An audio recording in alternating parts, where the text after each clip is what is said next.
My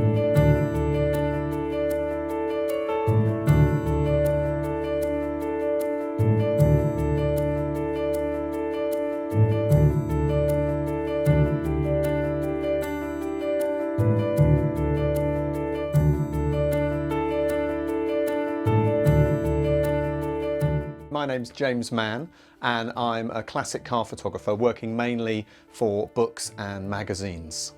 I suppose I was interested in cars from a very early age. My father had done a bit of racing and rallying back in the 50s. He was a South London GP, which was where we grew up in Dulwich. We always had Scalextrics, and we had dinky toys and things, and those were my passion when I was very young. As a child, we were very lucky to grow up with Crystal Palace just up the hill. It was so close we could even hear the cars racing from our back garden. The race circuit was perhaps only 400 metres or so away. So all the time, you know, as a child, I was aware of it. And when I was old enough, perhaps maybe 7 or 8, my father took us up there, and we'd sit at the North Tower bend. And by then it was quite a diminished circuit.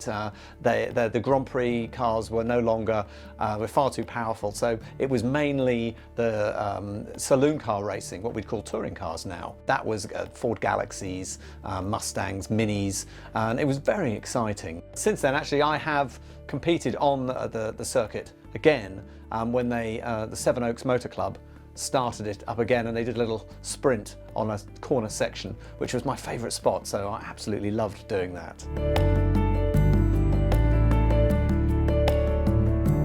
So this is my 1959 Austin Healey 3000 Mark I.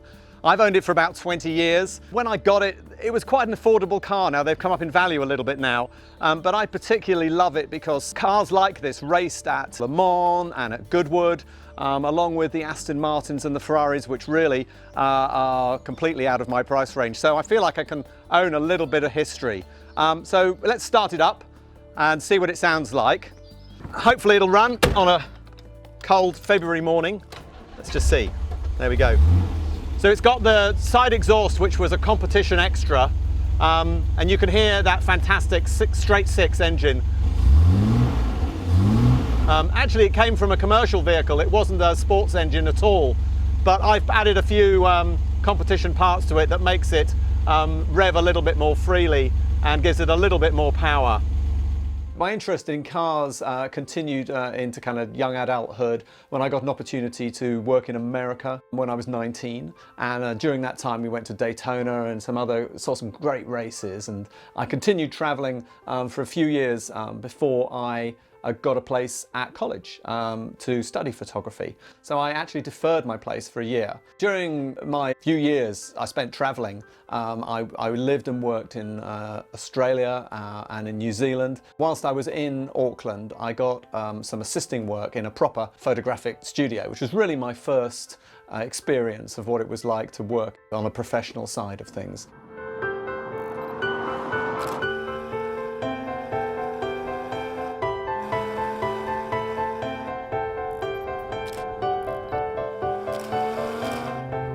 So when I came back from New Zealand, I started my college course. I went to Gloucester College of Art and Tech, and I did an HND, a Higher National Diploma there, which was just 2 years. During my time there, I actually got some freelance assisting work with a well-known car photographer called Tim Wren. Tim also told me about a stable of magazines that Haymarket Publishing had that included Autocar and Autosport, as well as some other magazines. The first shoot I actually did for Haymarket magazines was for Practical Caravans down at the Ministry of Defence test track at Chertsey. I'd become very familiar with that in future years, but it was a good venue because the traffic only went one way. You did occasionally meet something like a tank parked on the track, so you had to look out for those, and it was a steep learning curve, but I did the job and the magazine were happy with it. So once I was qualified, I got a job on Your Classic magazine, which was a young magazine, a sister publication to Classic and Sports Car, where I still have a staff job now. And it was a new magazine, it was fresh, it was edited by Giles Chapman, and he had lots of great ideas. We were doing a lot of shoots with the people in their cars, as well as the kind of dirty finger kind of engine shots and things that were expected at the time for people running classic cars. The other side of the magazine job with Classic and Sports Car was more exotic, and I learnt a lot on the job there from some of the colleagues like Mick Walsh and Richard Sutton, who was around at the time. And these people are still involved in the classic car business today. One of the first jobs I did for Classic and Sports Car, and definitely one of the most memorable, was a tour that I got sent on with journalist Mike McCarthy. And we went to follow a fantastic circuit around the Highlands of Scotland called the Acura Cost Tour.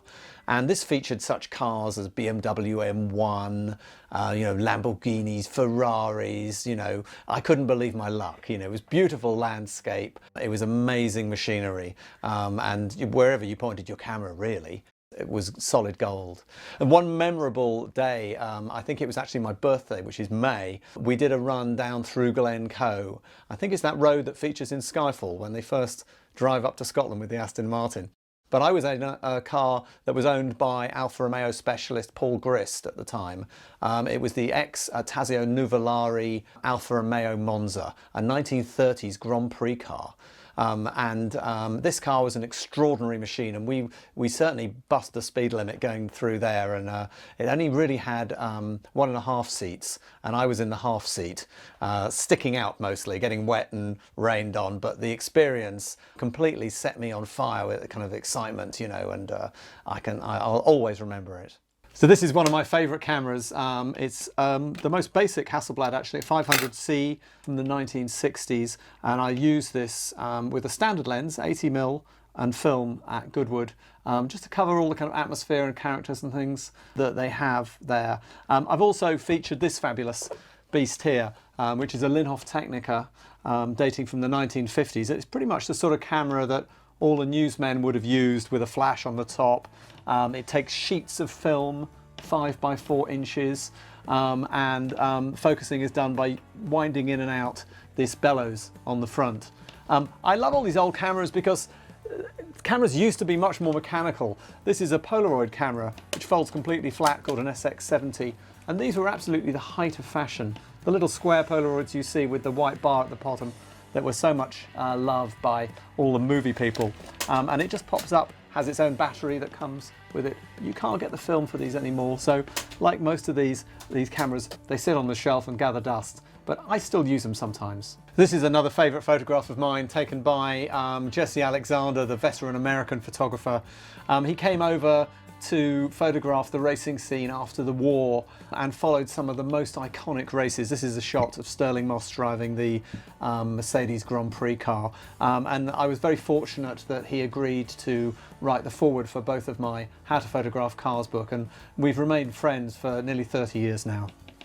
So whilst working at Your Classic, I teamed up with a fellow journalist, Alexander Korn, and we bought a project racing rover. We decided we were going to go classic saloon car racing. Now, racing generally is a very expensive business, and this was back in the late 80s. It was even quite pricey then, so we couldn't believe our luck when we found a car. It was a Rover P6. It was a single carburettor 2-litre model, really not a race car at all, but it had one key feature. It had a roll cage in it already, and I think we only paid £350 for it. And because we worked on a kind of a dirty finger type magazine, we had some good connections with people who really knew their stuff about rovers. One of them was Chris Horton, and he knew P6 rovers inside out, and so consequently we were able to fettle that car to make it handle and be quite competitive in its class within the pre-65 classic saloon racing scene. The car still had its leather seats in it, and it still had a radio, even though it had the roll cage, you know, and we had our brand new overalls. We were very excited. My partner Alex had already done a race at Snetterton, I think, and then it was my turn, and that was going to be at Castle Combe.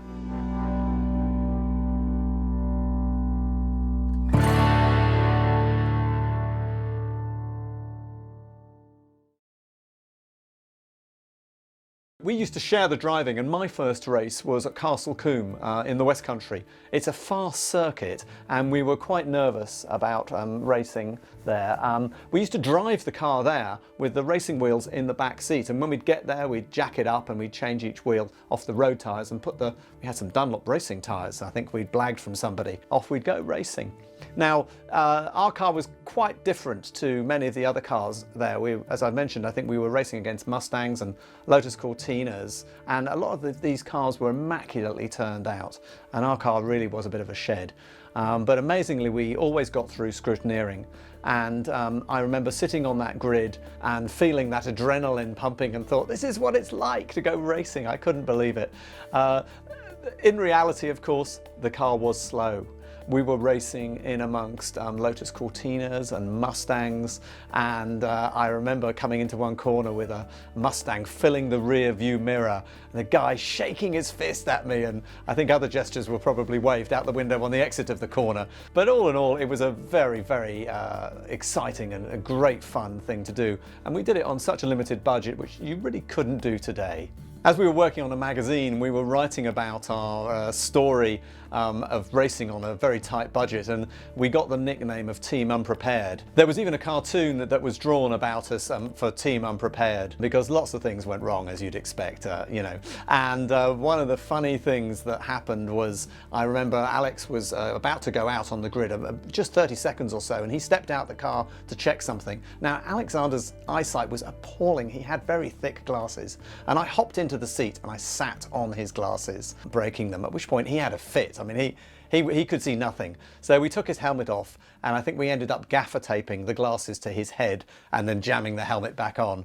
He told me afterwards that he could see most of the time, but sometimes he was seeing double, and he wasn't sure whether there was one or two cars trying to overtake him.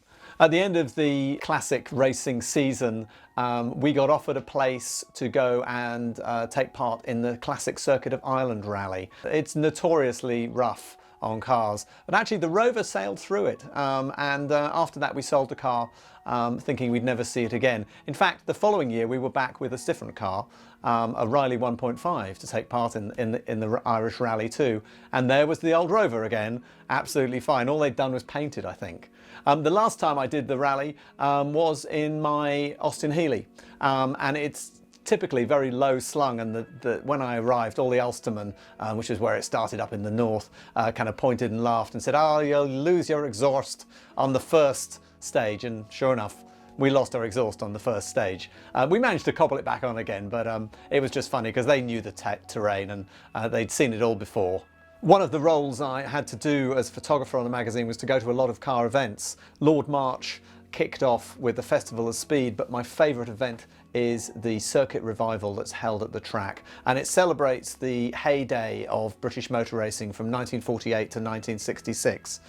So I wanted to try and think of a different way to cover the event, and I decided that I was going to use some period cameras that would have been used in the day, and I started off by using a large format Linhof Technica camera, which used single sheets of film, and I used that for about 4 or 5 years before they stopped making the film. So I switched to a slightly later camera, 1960s this time, Hasselblad. It's of a type that was on the Apollo missions to the moon. It's a very simple camera to use, very high quality, with just a big button, but this time you could actually see what you were shooting. I think probably my favourite image from that day was the first race, because it just encapsulated the whole feeling of the meeting. Everybody was so excited to be back at Goodwood racing, and it's of a Cooper Bristol in the centre of the track with the grandstands behind, taken on the large format Linhof camera, and I'm standing on the centre of the track looking back with maybe only 30 seconds to go before the racing starts, and yeah, I think that probably is my favourite. Shooting classic cars day to day, of course I had to own one, and at the time I owned an MG Midget, which was a great round wheel arch car, and I tweaked it, and opportunity came up to buy the big Healey, which I own today, off a colleague at Classic and Sports Car. And for my 40th birthday I decided I wanted to do a road trip, and I'd always wanted to be up in the far north of Scotland for midsummer. You know, those long evenings, the sun doesn't really set. I think my first night was over on Lindisfarne on the northeast coast, and I had to drive back across the causeway at about 4 o'clock in the morning. It was a beautiful morning because the tide covers it. And I got halfway across the hills to Edinburgh when I ran out of fuel. I stuck the car in a hedge and hitched with the milk tanker, I think, to the nearest village, where I met somebody walking the dog who said, oh, I've got a gallon, and they gave me a gallon and I carried on my way. Once I got over the border, it didn't stop raining, and I think it rained for the next 3 days. And I'd not taken my roof with me for the car. I just had a tonneau cover, which was fine, but I never really got to see those long, beautiful summer nights up in Orkney. I think the round trip was just over 2,000 miles, and apart from a couple of small things, nothing really went wrong with the car. And you know, it was a great thing to do. So after a while, the classic car movement cooled down a little bit, and Your Classic closed, and I was still on Classic and Sports Car. Another photographer came on. Wasn't really enough for both of us to do, so I went part-time at that time, and I started to pick up work with the auction houses, particularly Christie's, who were doing an awful lot of work with classic cars. And I started to work with some of the journalists that I'd known on a few books about specific marques. I think the first one I did was about Jaguar, and then I did another about BMW. So as well as photographing cars, I shoot bikes as well, mostly in the studio. One of my favourite books is a book I did on all the Triumph Bonneville models for Haynes. And it features the motorcycles all the way through from the 1950s right up into the 2000s. I did a book on Ducati as well quite recently, where we travelled all over Britain and into Europe, featuring the kind of Ferrari of the motorcycle world, really. Cars are still my main passion, but I love motorbikes, and I've owned a good number over the years. So as a younger photographer, I'd never really found good books that told you practical things like shutter speeds and what sort of lighting to use in a studio. A lot of the books that we had at college were all about the physics of light, and they were very, very technical and really quite hard to understand. So I decided to write the first edition of How to Photograph Cars back in 2002.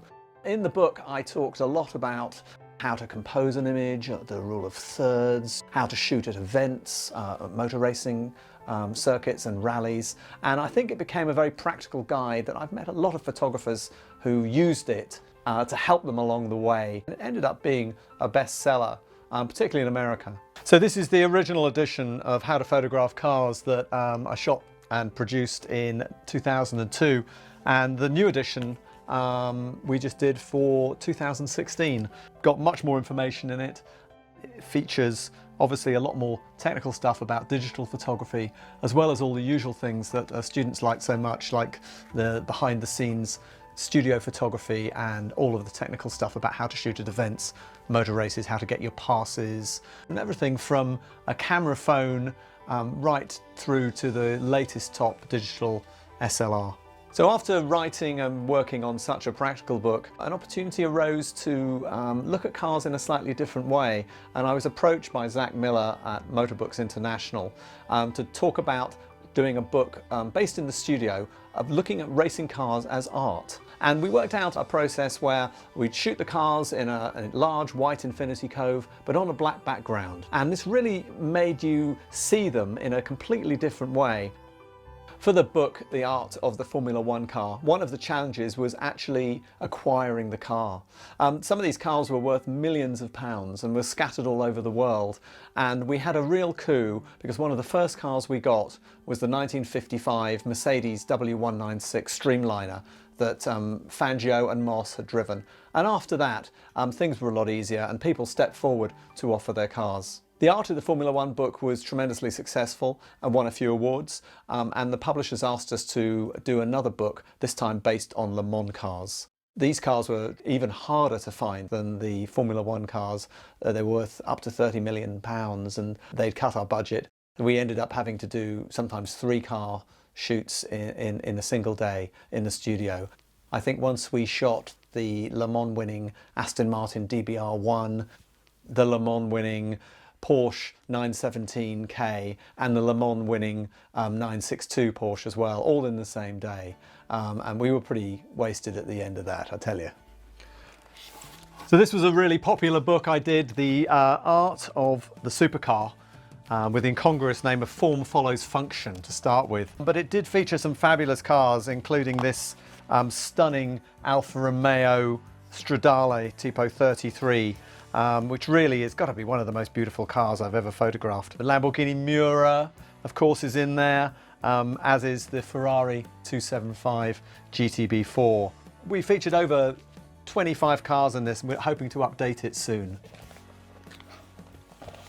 A few years ago, I was honoured to be asked to photograph a set of stamps for the Royal Mail. The stamps feature 6 iconic 50s and 60s British cars called British Auto Legends, and we took just 1 car per day and really focused and chose the most perfect angle, usually a front 3/4 on most of them. There was a Jaguar E-Type, Aston Martin DB5 of course has to be in there, James Bond's car, as well as the slightly more ubiquitous MGB, Morgan and Lotus Esprit. Over the years I've had many young photographers approaching me and asking if we were going to produce a new edition of How to Photograph Cars, but things had moved on a lot, and I decided that we needed to update the book and also move ourselves into a kind of cross-platform multimedia presentation.